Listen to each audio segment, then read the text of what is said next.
إلا الله وحده لا شريك له لا ضد له ولا ند له ولا مثل له ولا مثيل له ونشهد أن سيدنا وسندنا وحبيبنا وحبيب ربنا وطبيبنا وطبيب أرواحنا محمدا عبد الله ورسوله الذي أرسله بالحق بشيرا ونذيرا وداعيا إلى الله بإذنه وسراجا منيرا فقد قال الله تبارك وتعالى في كلامه المجيد وفرقانه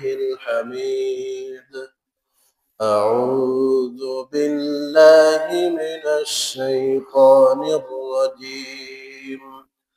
بسم الله الرحمن الرحيم. أفتمارونه على ما يرى ولقد رآه نزلة أخرى عند سدرة المنتهى عندها جنة المأوى إذ يغشى السدرة ما يغشى ما زاغ البصر وما طغى ولقد رآه من آيات ربه الكبرى عند سدرة المنتهى. وقال رسول الله صلى الله عليه وسلم: رأى رسول الله صلى الله عليه وسلم ربه عيانا، أو كما قال النبي صلى الله عليه وسلم.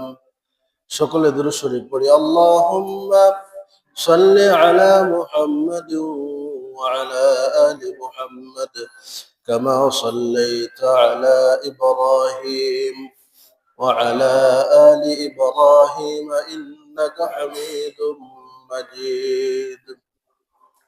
اللهم بارك على محمد وعلى آل محمد كما باركت على إبراهيم وعلى آل إبراهيم إنك حميد مجيد।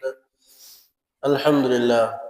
আমরা সর্বপ্রথম সেই মহান রব্বে জালালের শাহী দরবারে শুকরিয়া জ্ঞাপন করি, যিনি আমাদের সকলকে আজকে 26 রজবের জুমার দিনে দুনিয়ার সকল কাজ কর্ম থেকে ফারেক করে জুমার 2 রাকাত ফরজ নামাজ আদায় করার উদ্দেশ্যে আগে ভাগে মসজিদে আগমনের তৌফিক দিয়েছেন।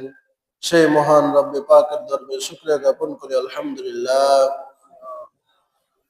দুরূদ ও সালাম পেশ করি মানবতার মুক্তির দূত জনাবে মুহাম্মদুর রাসূলুল্লাহ সাল্লাল্লাহু আলাইহি ওয়াসাল্লামের উপর, যাকে আল্লাহ পাক রব্বুল আলামিন 27 রজবের রজনীতে আসমান জমিনের অলৌকিক অনেক বিষয়, জান্নাত জাহান্নাম সহ অসংখ্য নিদর্শনাবলী তাকে ঘুরিয়ে দেখেছিলেন। সকলে বলি সাল্লাল্লাহু আলাইহি ওয়াসাল্লাম।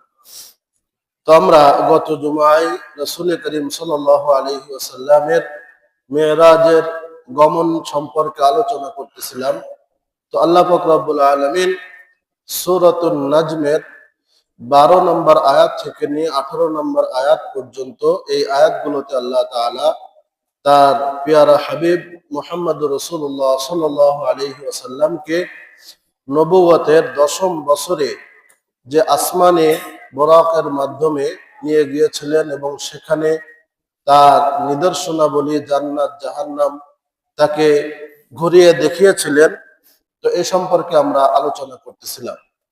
তো আল্লাহ তাআলা 7ম আসমান পর্যন্ত আল্লাহ রাসূলকে নিয়ে গিয়েছিলেন। 7ম আসমানে হযরত ইব্রাহিম আলাইহিস সালাম, আমার আপনার মুসলিম জাতির পিতা হযরত ইব্রাহিম আলাইহিস সালামের সঙ্গে সাক্ষাৎ হয়েছিল। তো এ সম্পর্কে সূরাতুন নাজমের 12 নম্বর আয়াত থেকে 18 নম্বর আয়াতের মধ্যে আল্লাহ তাআলা ইরশাদ করেছেন। আল্লাহ তাআলা বলেন, আফাতুমারুনাহু আলা মা ইয়ারা ওয়ালাকাদ রাআহু নাজলাতান উখরা।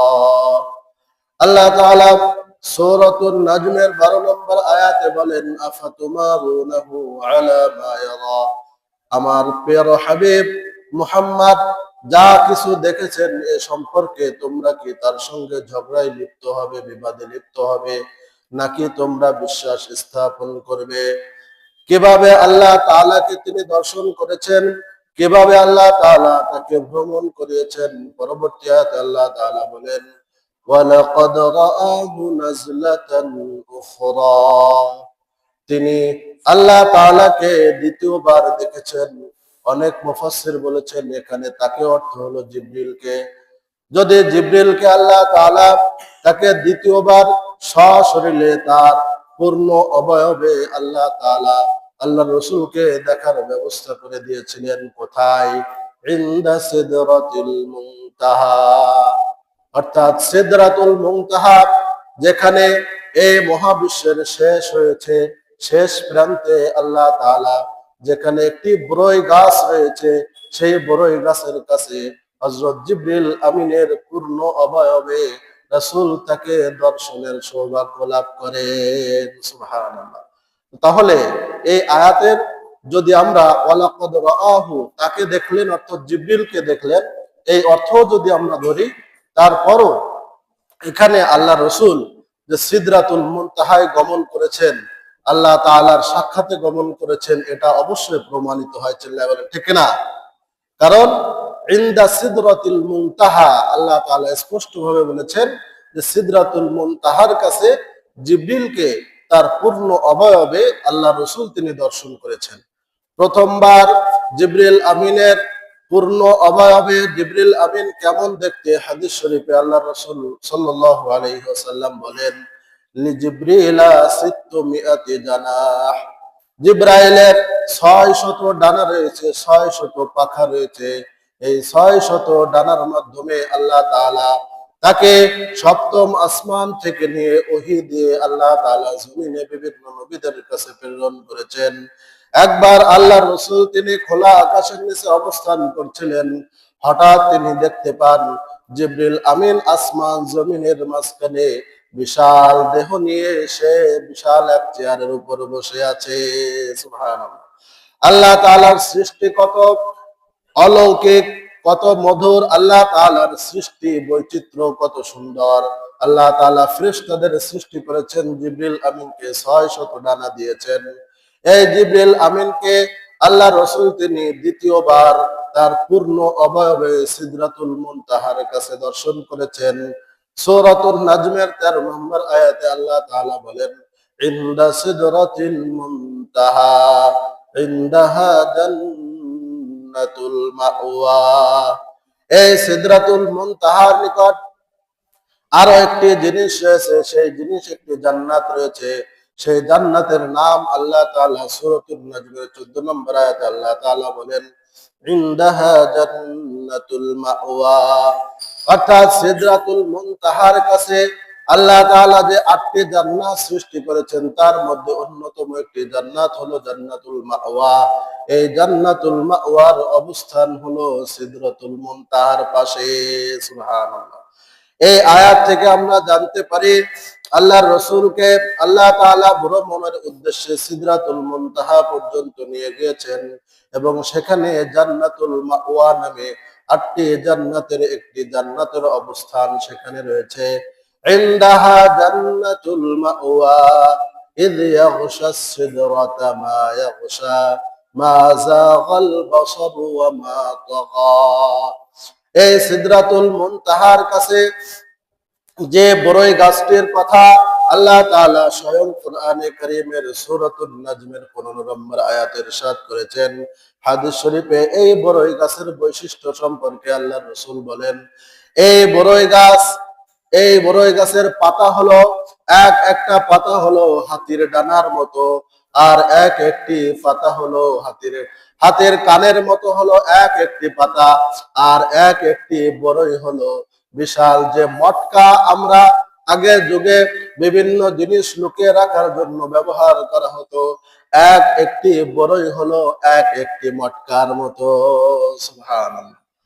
আল্লাহ তাআলা এই যে ইনদা সিদরাতিল মুনতাহা ইনদাহা জান্নাতুল মাওয়া ইয ইয়াগশা সিদরাতা মা ইয়াগশা, আল্লাহ তাআলা এখানে বলেছেন এই বড়ই গাছকে আচ্ছাদিত করে রেখেছিল যা তাকে আচ্ছাদিত করার মতো, অর্থাৎ আল্লাহ তাআলার রহমত বরকত এবং ফেরেশতা রহমতের ফেরেশতাদের বেষ্টনী দিয়ে আল্লাহ তাআলা এই সিদরাতুল মুনতাহার যে বড়ই গাছ রয়েছে, যার এক একটি পানা হাতির কানের মতো আর এক একটি বড়ই হলো বিশাল বিশাল মটকার মতো, এই বড়ই গাছের নিকট পর্যন্ত আল্লাহর রাসূলকে আল্লাহ তাআলা ভ্রমণ করিয়েছেন। সুবহানাল্লাহ। তাহলে আমরা এই আয়াত থেকেই, কোরআন থেকেই, অনেকে বলেন যে কোরআনে শুধুমাত্র ইসরা অর্থাৎ মসজিদে হারাম থেকে মসজিদ আকসা পর্যন্ত এই ভ্রমণের কথা কোরআনে রয়েছে। না, এই ভ্রমণের পরে সপ্তম আসমানে সিদরাতুল মুনতাহা যে ভ্রমণ, আসমানের পুরা ভ্রমণের কথাও আল্লাহ তাআলা কোরআনে কারীমের সূরাতুন নাজমের 12 নম্বর আয়াত থেকে 18 নম্বর আয়াতের মধ্যে আল্লাহ তাআলা বলে দিয়েছেন। সুবহানাল্লাহ। তাহলে মিরাজ এটা প্রমাণ করার জন্য শুধুমাত্র হাদিসের মধ্যে মিরাজের কথা আছে বিষয়টা এমন নয়, বরং স্বয়ং কোরআনে কারীমের মাধ্যমেও আল্লাহ জানতে পারি আল্লাহ তাআলা রাসূলকে নবুয়তের 10ম বছর যখন তিনি ব্যথায় জর্জরিত ছিলেন, ব্যথিত ছিলেন, আল্লাহ রাসূলের প্রিয় সহধর্মিণী হযরত খাদিজাতুল কুবরা রাদিয়াল্লাহু তাআলা আনহার ইন্তেকাল হয়। 3 দিনের মাথায় তার প্রিয় চাচা খাজা আবু তালেব, যাকে হেদায়েতের চেষ্টা আল্লাহ রাসূল করেও আল্লাহ তাআলা চাননি বলে তিনি ব্যর্থ হন, এই দুইজন তার প্রিয় অভিভাবক যাদের কারণে মক্কার কাফেররা তার উপর অত্যাচার নিপীড়ন করতে সাহস করত না, তার শ্রদ্ধা ভাজন এবং তাকে সাপোর্টকারী এই দুজন ব্যক্তির যখন পরপর 3 দিনের ব্যবধানে যখন ইন্তেকাল হয়, আল্লাহ রসুল মানসিক ভাবে বিধ্বস্ত হয়ে পড়েন, ভেঙে পড়েন। তখন আল্লাহ তাআলা তার পুরো সৃষ্টি তাকে ঘুরিয়ে দেখানোর জন্য যেন তার মনটা ভালো হয়ে যায়, তার ঈমান শক্তিশালী হয় এবং পরবর্তীতে তিনি স্পৃহা নিয়ে দাওয়াতের কাজ যেন তিনি আঞ্জাম দিতে পারেন, এই জন্য আল্লাহ তাআলা পুরো তার কুল কায়নাত এবং তার অসংখ্য নিদর্শনাবলী আল্লাহ রসুলকে ঘুরিয়ে দেখিয়েছেন। সুবহানাল্লাহ। তাহলে অনেকে আছে না যে অনেকে যদি আপনজন মারা যায় তাহলে বলে যে তুমি অমুক জায়গা থেকে আত্মীয় স্বজনের বাসা থেকে একটু ঘুরে আসো, এমন আমরা করি না মন ভালো করার জন্য। তো আল্লাহ রসুলেরও নবুয়তের 10ম বছর যখন মক্কার কাফেরদের কাছে দাওয়াত দিতে দিতে অল্প গুটি কয়েক লোক ব্যতীত কেউই ইসলাম ধর্মের প্রতি তারা আসে নাই, দীক্ষিত হয় নাই, তখন তিনি মানসিকভাবে ভেঙে পড়েন। তার আপন দুইজন, তার চাচা এবং তার প্রিয় সহধর্মিনীর ইন্তেকালের পর তিনি আরো ভেঙে পড়েন। এরপর আল্লাহ তাআলা ইচ্ছা পোষণ করেন যে তাকে আমার যে নিদর্শনাবলী রয়েছে এগুলা স্বচক্ষে তাকে আমি ঘুরিয়ে দেখাবো। সুবহানাল্লাহ। সূরাতুন নাজমের 15 নম্বর আয়াতে আল্লাহ তাআলা এই বড়ই গাছের কথা বলেছেন, ইয ইয়াগশাস সিদরাতা মা ইয়াগশা মা যাগাল বাসারু ওয়া মা তাগা। আল্লাহর রাসূল তিনি যে স্পষ্ট ভাবে আল্লাহ তাআলাকে দর্শন করেছেন, জান্নাত জাহান্নাম দর্শন করেছেন, সূরাতুন নাজমের 16 নম্বর আয়াতে আল্লাহ তাআলা স্পষ্ট ভাবে বলেছেন মা যাগাল বাসারু ওয়া মা তাগা। জাগাল অর্থ হলো তিনি বিভ্রান্ত হন নাই। যখন আমরা অনেক সময় দূরের থেকে কোনো জিনিস দেখি, হয়তো কোনো ব্যক্তিকে দেখে মনে হয় যেন অমুক পরিচিত ব্যক্তি, কাছে গিয়ে দেখছি যে না সে ব্যক্তি এই না, সে তো আরেকজন অপরিচিত একজন। অনেক সময় আমাদের চোখের দেখার মধ্যে আমরা বিভ্রান্ত হই। আল্লাহ তাআলা এখানে স্পষ্ট ভাবে বলেছেন আল্লাহ তাআলাকে দেখার বিষয়ে মা যাগাল বাসার, অর্থাৎ আল্লাহ রসুলের চোখ তিনি স্বচক্ষে দেখেছেন, তার চোখে ঝাপসা কিছু দেখেন নাই, তিনি বিভ্রান্ত হন নাই, বরং স্পষ্ট ভাবে আল্লাহ রসুল তিনি আল্লাহ তাআলাকে দর্শন করেছেন। সুবহানাল্লাহ। সূরাতুন নাজমের 16 নম্বর আয়াতে আল্লাহ তাআলা স্পষ্ট ভাবে বলছেন মা যাগাল বাসারু ওয়া মা তাগা, এর দ্বিতীয় অংশ আমা তাগা, এর অর্থ হলো আল্লাহ তাআলা তাকে যতটুকু দেখাতে চেয়েছেন ততটুকুই আল্লাহর রাসূল দেখেছেন। এর থেকে বাড়তি কিছু দেখার জন্য আল্লাহর রাসূল তিনি অভিপ্রায় পোষণ করেন নাই, তিনি ইচ্ছা পোষণ করেন নাই, বরং আল্লাহ তাআলা তাকে যতটুকু দেখিয়েছেন আল্লাহর রাসূল ততটুকুর উপরে সন্তুষ্ট ছিলেন। সুবহানাল্লাহ। এটাই একজন মুমিনের প্রকৃত বৈশিষ্ট্য হওয়া উচিত। অন্য একজন নবী হযরত মুসা আলাইহিস সালাম, তিনিও আল্লাহ রাসূল আল্লাহ তাআলার জালিলুল কদর একজন নবী। তিনি আল্লাহ তাআলাকে দেখতে চেয়েছিলেন, তো আল্লাহ তাআলা বলেছিলেন যে লাং তারানি, তুমি আমাকে দেখতে পাবে না। তখন তিনি কি, যেহেতু আল্লাহ তাআলা অনেক কাছের ছিলেন, অনেক শ্রদ্ধাভাজন ছিলেন, কালিমুল্লাহ ছিলেন, আল্লাহ তাআলাকে তিনি দেখতে চাইতেন। মনে সবারই ইচ্ছা জাগে না আল্লাহ তাআলাকে দেখার। আল্লাহ তাআলা কোরআনে কারীমের মধ্যে, আল্লাহ রাসূল হাদিস শরীফের মধ্যে ইরশাদ করেছেন, মুমিনরা যখন জান্নাতে গিয়ে প্রথম আল্লাহ তাআলাকে দেখবে ৭০,০০০ বছর এক দৃষ্টিতে আল্লাহ তাআলার সৌন্দর্যের দিকে তাকিয়ে থাকবে। সুবহানাল্লাহ। প্রত্যেক মুমিন, যে মুমিন জান্নাতে যাবে, প্রত্যেক মুমিন আল্লাহ তাআলাকে দর্শনের সৌভাগ্য অর্জন করবে। প্রত্যেক মুমিনের অন্তরের বাসনা হলো আল্লাহ তাআলাকে দর্শন করার, দেখার। মুসা আলাইহিস সালাম আল্লাহ তাআলাকে দেখতে চেয়েছিলেন, আল্লাহ তাআলা বললেন লান তারানি, কখনো তুমি আমাকে দেখতে পাবে না। মুসা আলাইহিস সালাম বললেন না, আমি দেখব। তিনি অভিমান করলেন, জেদ পোষণ করলেন।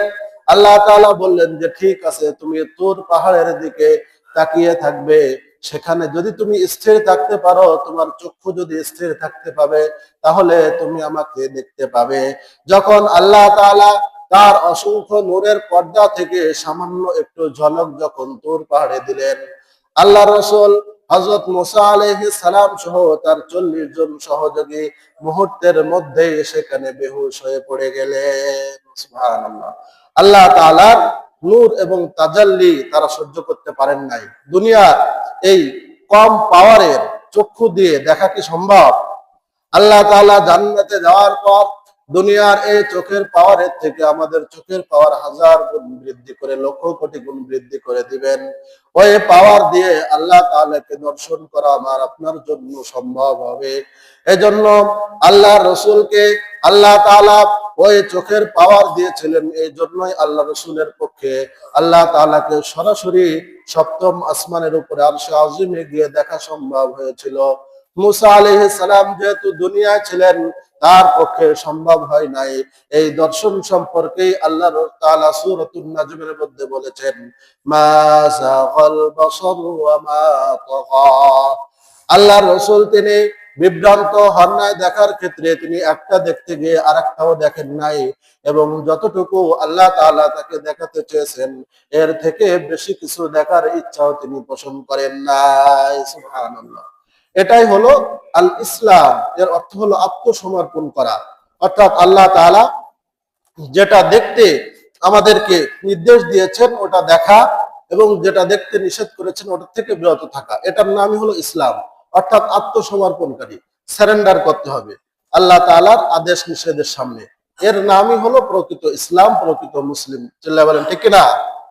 এজন্য সূরাতুন নাজমের মধ্যেই আল্লাহ তাআলা পুরা উম্মতে মুসলিমার জন্য একটি ইঙ্গিত দিয়েছেন। রাসূল যেভাবে মিরাজে গিয়ে তিনি বাড়তি কিছু দেখার ইচ্ছা পোষণ করেন নাই, কোন মুমিনেরও আল্লাহ তাআলার নির্দেশের বাইরে গিয়ে বাড়তি কিছু দেখার ইচ্ছা পোষণ করা, এটা আল্লাহ তাআলা তিনি আমাদের সকলের জন্য নিষেধ করেছেন।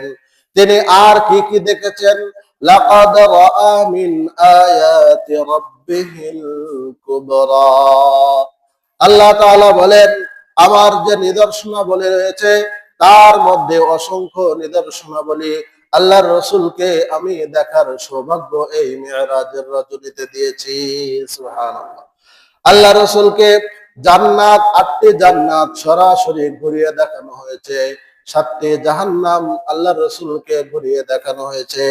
আল্লাহ রাসূল যখন জাহান্নামে গমন করলেন, জিবরিল আমিন যখন তাকে জাহান্নামে নিয়ে গেলেন, অনেক ব্যক্তিদের শাস্তি সম্পর্কে আল্লাহ রাসূল তিনি জানতে পারলেন, স্বচক্ষে দেখলেন।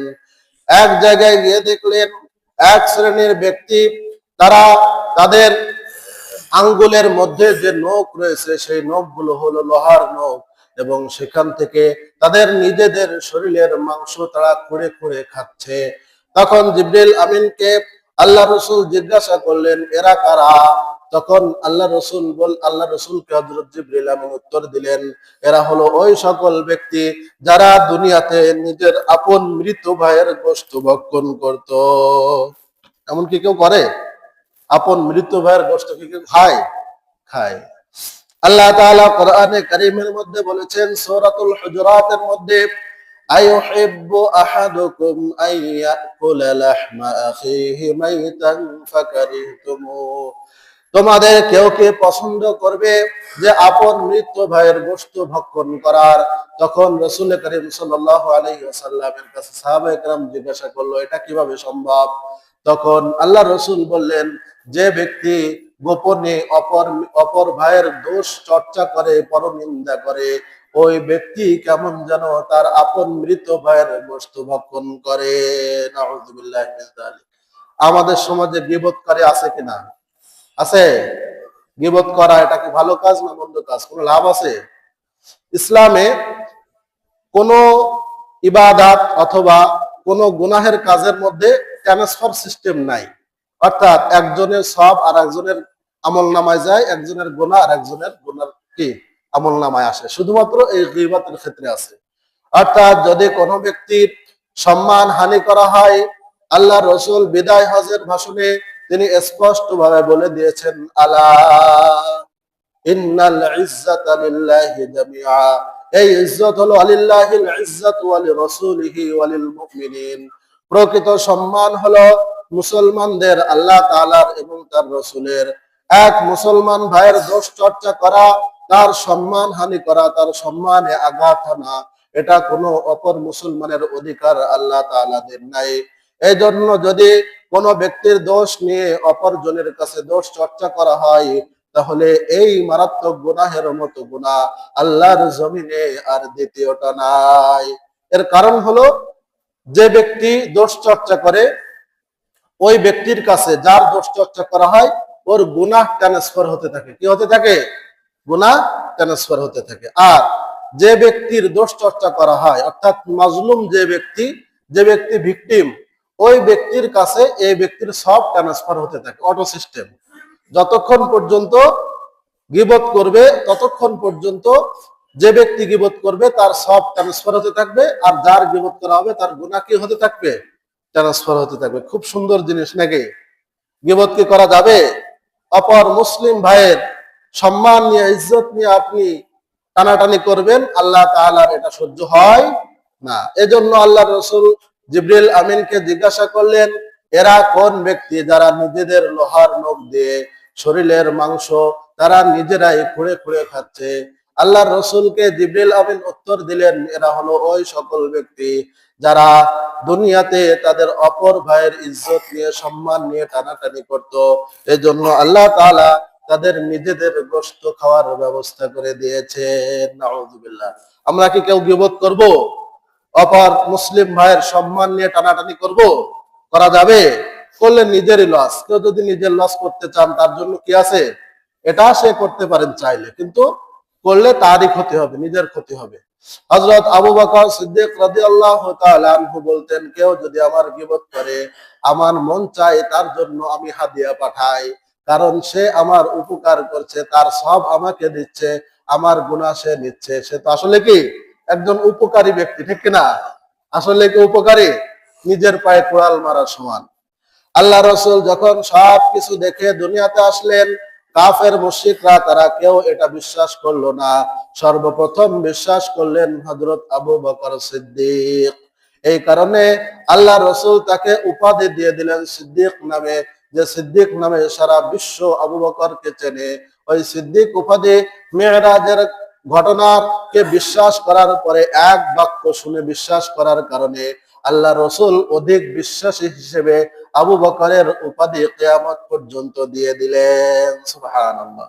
আল্লাহ রসুলের মুখ নিঃসৃত বাণী এত পবিত্র যে এক নামেই আল্লাহ তাআলা তাকে প্রসিদ্ধ করে দিয়েছেন। আবু হুরায়রা নাম আছে না? তার নাম কিন্তু আব্দুর রহমান, কিন্তু আমরা সকলে আবু হুরায়রা নামে চিনি। একবার তিনি মসজিদে নববীতে ছিলেন। এই আস্তিন অনেক বড় হতো আরবদের, এর মধ্যে তিনি বিড়াল অনেক ভালোবাসতেন, ছোট বিড়াল ছানা এর মধ্যে ছিল, হঠাৎ লাফ দিল। আল্লাহ রসুল বললেন, ইয়া আবা হুরায়রা, মজা করে, যে হে বিড়াল ছানার পিতা। তখন আল্লাহ রসুলের মুখ নিঃসৃত এই বাণীকে তিনি নিজের জন্য এত পছন্দ করলেন, আল্লাহ তাআলা তার এত প্রসিদ্ধি দিলেন যে তার আসল নাম ভুলে সকলে এই আবু হুরায়রা নামেই তাকে চেনে। সুবহানাল্লাহ। আল্লাহ রসুলের মুখ এত পবিত্র ছিল। তো আল্লাহ রসুল মিরাজ থেকে আসার পর যখন মক্কার কাফেররা বিশ্বাস করতে লাগলো না, তখন আবু বকর সর্বপ্রথম বিশ্বাস করলো। মক্কার মুশরিকরা বলল, এই মসজিদে আকসা যেখানে যেতে আমাদের 1-1.5 মাস সময় লেগে যায়, এক রাত্রের মধ্যে সেখান থেকে ফিরে আসছো, এটা কিভাবে সম্ভব? আল্লাহ রসুলের সামনে আল্লাহ তাআলা মসজিদে আকসার একটি অবয়ব দিলেন। ওই অবয়ব দেখে গুনে গুনে মসজিদে আকসার কয়টা দরজা, কয়টা জানালা আল্লাহ রসুল মুশরিকদের বলে দিতে লাগলেন। এরপর মুশরিকরা বিশ্বাস করার জায়গায় তারা বলতে লাগলো, হাযা সাহিরুম মুবিন, এটা বড় একটি জাদুকর। নাউযুবিল্লাহি মিন যালিক। এইভাবে যাদের কপালে ঈমান আছে এক কথায় ঈমান আনবে, আর যাদের কপালে ঈমান নাই তাদের হাজার কথা বলেও কোনো লাভ আছে? নাই। এজন্য আল্লাহ তাআলা আমাদের সকলকে রাসূলের এই সত্য মিরাজের ঘটনার উপর, যেটা আল্লাহ তাআলা কোরআনে কারীমের সূরা নাজমের 12 থেকে 18 নম্বর আয়াতে বর্ণনা করেছেন, পূর্ণ বিশ্বাস স্থাপন করার তৌফিক দান করুন। সকলে বলে আমিন। আমরা সকলে বিশ্বাস করি তো? আর আজকে রাত্রে হলো শবে মেরাজ, অর্থাৎ 27শে রজব, যেহেতু আরবিতে রাত আগে আসে, এই রাত্রিতেই আল্লাহ তাআলা তার রাসূলকে মেরাজ দ্বারা সৌভাগ্য মণ্ডিত করেছিলেন, যেটা অন্য কোন নবীকে আল্লাহ তাআলা দেন নাই, শুধুমাত্র আমাদের নবীরই কি খাস বৈশিষ্ট্য। তো এই রজনীটা, এটা আমরা চাইলে আমরা ইবাদত করতে পারি। আল্লাহ রসুল তিনি আল্লাহ তাআলার কৃতজ্ঞতা স্বরূপ, শুকরিয়া স্বরূপ তিনি দিনের বেলায় রোজা রাখতেন এবং রাত্রে তিনি ইবাদত করতেন আল্লাহ তাআলার। তো আমরা চাইলে রাসূলের পদাঙ্ক অনুসরণ করার জন্য, রাসূলকে ভালোবেসে আমরা ইবাদত করতে পারি এবং দিনে আমরা রোজা রাখতে পারি। আল্লাহ তাআলা আমাদের তৌফিক দান করুন। সকলে বলে আমিন। যাদের কবলার জন্য সুন্নাত বাকি আছে আমরা সুন্নাত পড়ি।